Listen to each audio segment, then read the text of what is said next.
Always, always, always, the magic happens when you personalize templates to reflect your brand tone and style.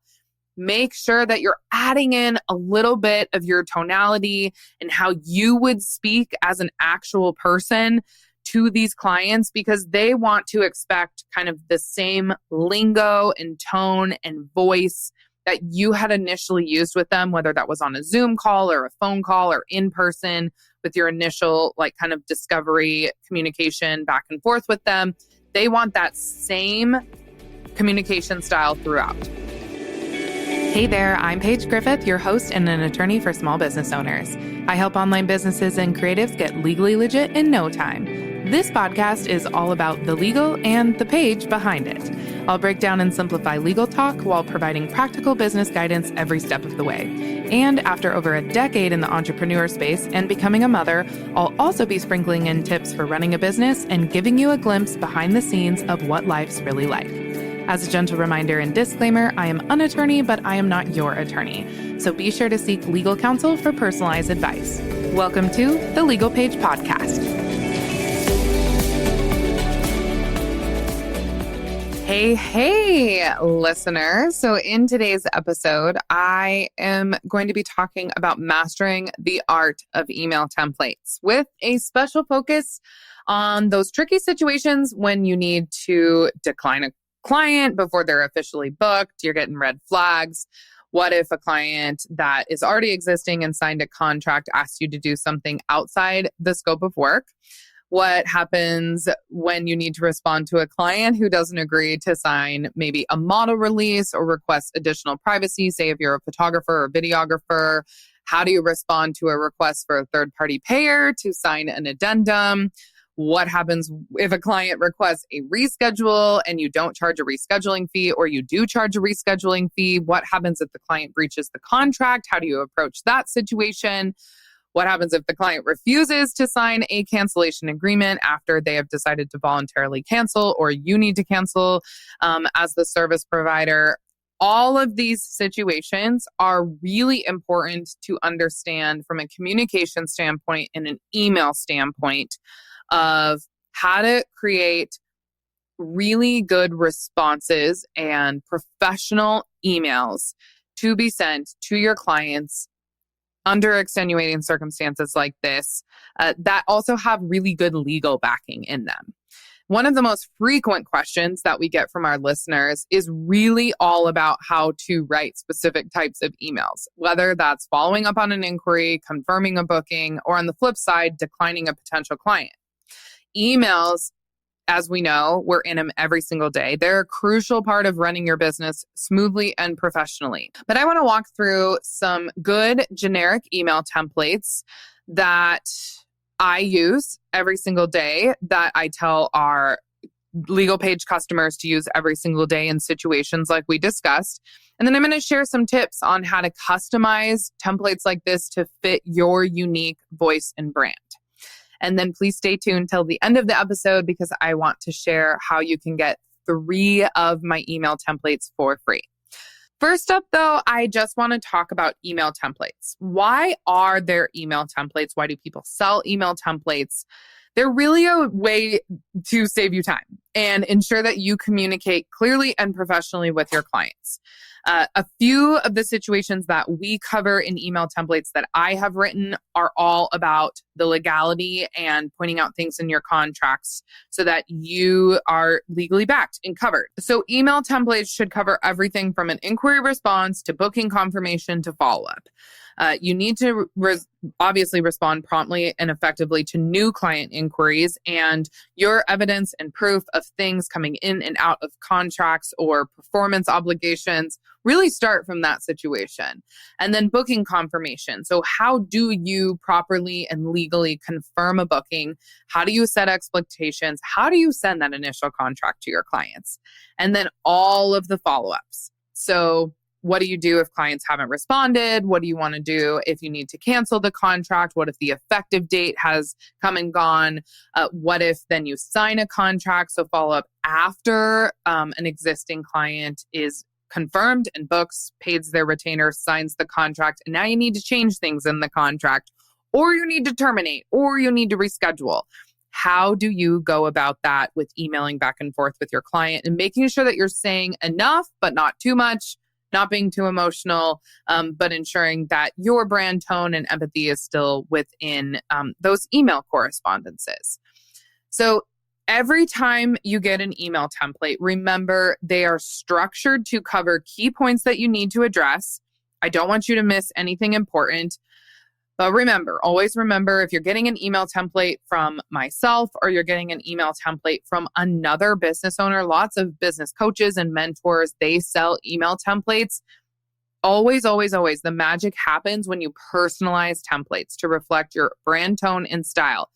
Make sure that you're adding in a little bit of your tonality and how you would speak as an actual person to these clients, because they want to expect kind of the same lingo and tone and voice that you had initially used with them, whether that was on a Zoom call or a phone call or in person with your initial like kind of discovery communication back and forth with them. They want that same communication style throughout. So don't forget, even if you're getting an email template to save you time and energy and emotional turmoil, and making sure that you're getting, of course, the correct terminology and legal language in a template response or email to your clients, that you are still bringing yourself into those emails. Now, let's get into the nitty-gritty of declining a client before they're officially booked. So this was a hot topic in our Facebook group and had a lot of comments on it. It's something every business owner needs to handle with care, because I just imagine this scenario for a second. You've sent out a contract. Suddenly, the clients start showing red flags. Maybe they're being overly demanding, showing signs of being difficult to work with. They redline the crap out of your contract, or you just start getting this gut feeling that they're not a good fit. It's crucial to address this early to avoid all of the massive headaches down the road. So here is kind of the template that I would use to decline a client gracefully when they have not officially booked, but that you've already sent out the contract to them. So it's like out there in the universe. You don't really want them to sign it, because then you don't want to be like, oh, well, thanks for signing. Now I'm not going to sign. Always be as quick and efficient with your communication as possible. And so I would do a subject line that says something like, update on your booking request. Hello, client. After reviewing kind of recent inquiries or considering your specific needs, I regret to inform you that I may not be the best fit for your project at this time. I believe it's essential for you to have a service provider who can fully meet your expectations and provide you with the best experience possible. And then I would say, send out some referrals. I encourage you to reach out to XYZ. I think they're going to be better suited to assist you with your needs, so that you're not saying like peace without giving them something in return, or showing kind of your professionalism and willingness to hold their hand in this situation, but you're not going to hold their hand throughout the entire duration of working with them. Like this is not a good fit. And then, thank you so much. I wish you the best in finding the perfect match for your project or your wedding or your event or so on and so forth. So that is how I would deal with a red flag client. Also, just side note here, if you go into the Legal Paige community on Facebook, it is a private group, but it's open to all business owners. So you just have to type that in to the Facebook search bar. You'll find our group, and then you just request to join. We ask a few questions and just make sure you're going to abide by our rules. But we have thousands and thousands of business owners in there, and they are really awesome. So this huge post that came up then had 20, 30 comments on it. And I think there was probably 5 to 10 really good template responses that people came up with. And then you can really be like, oh, that one aligns a little bit better with my brand tone. And then you're going to get myself and my legal team responding. And you're like, okay, Paige says I need to add in this, this, and this to this email. I'm going to do that. She kind of gave me an email template as well. But then I'm going to, add in a little bit more nuance, fun, empathetic verbiage to this email as well, based on what people's suggestions were. So that is also a really good approach to email templates, is just to get things in Facebook groups. From a legal perspective, though, if you are responding to anything dealing with your contract, dealing with declining a client when a contract is already out, dealing with amending or adding addendums to your contracts if you are bringing on third parties in any respect. And then if you're doing something to the contract like termination or rescheduling, please make sure that you're getting a lawyer's perspective on how to properly respond, because all of that documentation in written format could be used against you. So just make sure that you're not saying too much and being too emotional in emails. Another thing that I have, before I get into the next email that I think is really important that I want to talk about here and kind of giving you guys some good verbiage to use in in certain situations, I do want to say one of my biggest tips for people who are responding and they just they're nervous. They're nervous to respond. They don't know how to deal with this client situation, or there's red flags, or you're overly concerned about it, hyped about it. Like your nervous system is rising, like you're not feeling your best self. Write the email, sit on it for 24 hours. Please, please, please don't send it right away. Don't send it right away. It's not as emergent as you think. If it is emergent, just please don't send it within those 5 minutes after you write it. Have someone else look it over within those 24 hours if you have that amount of time.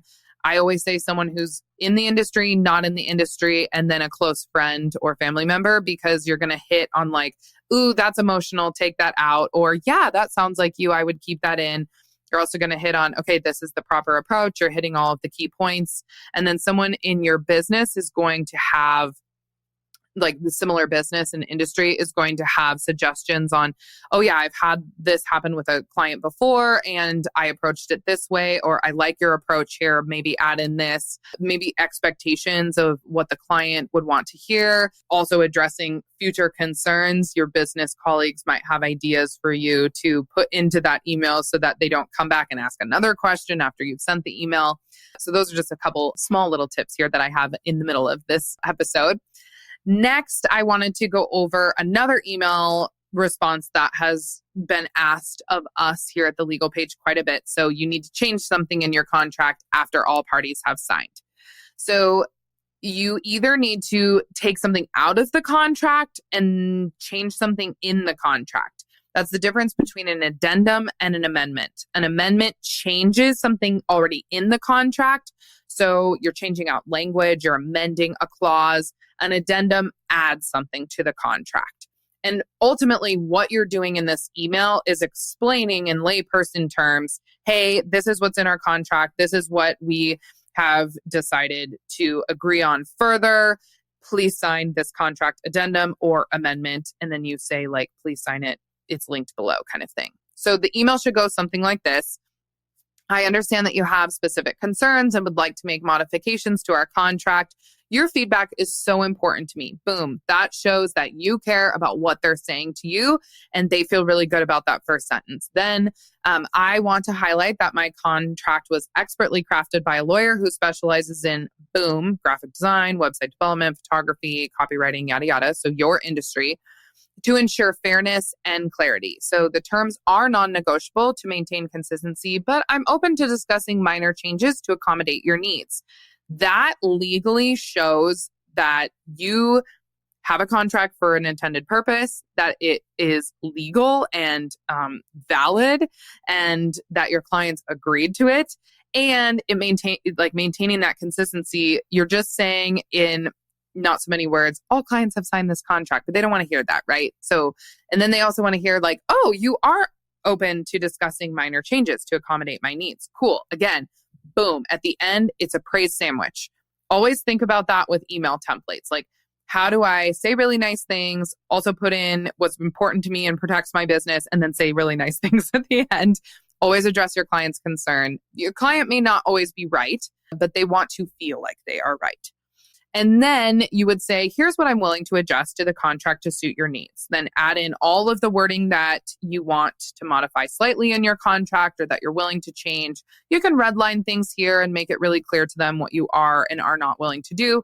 And then you say, if this is agreeable to you, please sign the contract addendum or amendment below. Choose either one. Thanks for your attention to this. I look forward to resolving these issues so we can move forward with your project or wedding or photography session or graphic design or website design. And then you would link the contract addendum or amendment. So here is one of those situations where I'm saying you want a lot of good brand tone in here. You want a lot of kindness and empathy towards their perspective, but you also want to make sure that you're backed by your contract that you all signed. It's there for a reason. This is why you have a business client contract. And you are introducing what they are going to open in this new contract in your own verbiage. So you're like outlining, hey, this is what I'm willing to do or change or slightly modify. You'll see this in the attached contract amendment. So you're like precursoring it. And this is also a double dip approach. Not only will they hopefully easily sign the contract addendum or amendment that's attached, but you've also had that communication with them and they also understand what they are getting themselves into when signing that. Because a lot of people will just open and scroll and sign on the bottom dotted line. And you're like prefacing what they can expect in that new contract amendment or addendum that they'll be signing. So that's one that comes up all the time. The last one that I just want to briefly touch on. And again, there are so many email templates out there. We have a huge bundle of them. I will link that in the episode description. But one that we get often is, hey, my client's canceling, but I can't give a refund for XYZ reason. So how do I tell them that? And maybe it's a close time frame to the event. Maybe I've already performed services. Maybe this is a non-refundable retainer. Maybe I'm willing to transfer. Like there's so many nuances here depending on your situation. But here's how I would approach this as succinctly as possible, non-emotional as possible, but also legally adequate and necessary. So I'm so sorry to hear that you have unexpected challenges that you've encountered. I'm sure that canceling your, event, wedding project, it's the last thing you ever imagined would happen. I completely understand, and we'll go ahead and get a cancellation contract started if that's the route you'd like to pursue. We currently have availability. Boom, insert your availability. If you are instead interested in rescheduling to a new date, this shows that you're trying to cure performance here, that you're trying to not cancel this. This is it. It's a way to say, hey, client, you are voluntarily canceling. I am not canceling. I am willing to continue to perform. Maybe we just need to move it down the road a little bit. It's a great way and nuanced language to say there to get to that point. Then you would say, if you do decide to cancel, my services will end as of today and no refunds will be given, as you can see in clause X of our contract. You could also insert some contract language here about cancellations and refunds if you feel like that's appropriate. But sometimes if you just point them to the clause, then they will know, okay, they're upholding their contract. A lot of times clients are just trying to poke the bear a little bit. What are you going to do in this situation? Are they going to give me a refund? I hate to say this, but how much of a sob story could I say to the service provider so that they feel so much towards me that they are willing to give me my money back, even though, your money is just as important as your client's money, right? So, and if you've already performed services, there's a lot of reasons why that's a non-refundable retainer. And so sometimes you just want to point out the clause and they're going to uphold their contract. I was wondering if they were, and I was maybe hoping that they wouldn't, but they are. And then a lot of times, I would say the majority of the time, the minute you say that, the client's like, okay, sounds good. Let me know what questions you have and how you'd like to proceed. And that's how I would end that. And that one opens to the door to, let's not cancel, let's reschedule. Here's a clause that I'm invoking. If you do decide to cancel, this is a voluntary cancellation on their part. You're pointing that clause out to them. And then you're also explaining that you're saying, if you would like to, I can get a cancellation contract started if that's the route you'd like to pursue. We talked about that. So you're telling them and you're putting in the back of their mind, I need you to sign a cancellation contract. A termination contract is also called that. We call it a cancellation contract here at TLP. But it's just good. This email in particular is one you are going to want. So all of the templates that I have created myself, my legal team have written them. Then my expert copywriter, who has been a part of the legal page for almost 7-8 years, she has helped us write these as well. They are polite, they are professional, but they clearly state that XYZ of the contract is still at play here, maybe in not so many words, or, you don't want to be like, well, my contract says this, so we're not going to do that. You want to be kind, right? Kindness goes a long way. All of these are just helpful suggestions to the client, and it leaves that positive impression despite the situation and, unfortunate cancellation or rescheduling or refund request that's going on. Despite you not feeling 100% on how you're going to respond, you want to leave that positive impression on your clients when you are communicating with them via email. So before we wrap up, I do want to remind you about my special offer that I have. You can get 3 of my most used best-selling email templates for free. And all you have to do is visit thelegalpage.com/free emails. One of these emails in there we didn't talk about in this episode, but it's my go-to how to send your initial client contract to your clients. Instead of just, hey, please sign on the bottom dotted line, so excited to work with you. I want you to do a similar approach to kind of what we talked about today, where you're introducing your brand tone, you're inviting kind of an open discussion potentially, but then you're also pointing them out to certain clauses in your contract that you want them to take an extra peek at. And then you're setting the final date that they could sign. So an expiration date of your contract. That one is in there. The other 2 that are in there are how to handle a client who is giving you pushback on signing a cancellation agreement. And then the third one is my email response for confronting copycat competitors who are trying to steal your brand. And all of those game-changing email templates, those 3, you will get for free. They're going to save you time and energy. They're crafted with care from myself and my legal team and my professional copywriter. They're your secret weapon for seamless communication and good communication and legal communication with your clients. So just go to thelegalpaige.com/free emails. I will also link it in the episode description for you. These are a great starting point for you. And there's 3 of them that you can get into. I will also link our entire bundle of email templates if you're interested in just getting the whole host of them that I talked about here today. And yeah, that's it. I really hope you found this episode helpful. I love talking about responses from a legal perspective, but also, a brand tone perspective, a professionalism perspective. I also just like discussing why people create email templates and why they're so important to have. Because sometimes, despite your best efforts, if you're not a good writer, it's hard to respond the way that you need to respond. Despite AI and Chat GPT, it's going to give you a regurgitated, super non-great custom approach to responding. It's going to have, AI is awesome. It's good to use. But email templates from a trusted professional are better. We've been in this situation. We're experts in our field.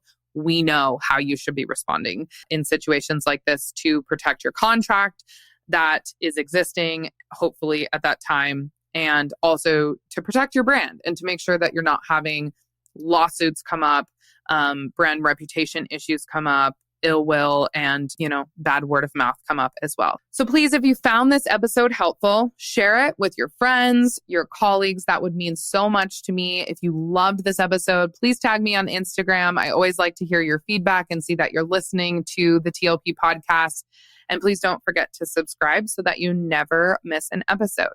And as always, please feel free to reach out with any questions or topics that you would like me to cover in future episodes. You can do so by going to the TLP community on Facebook and getting into our private Facebook group there, or you can just DM me on Instagram as well. So thanks for listening. I will see you next time.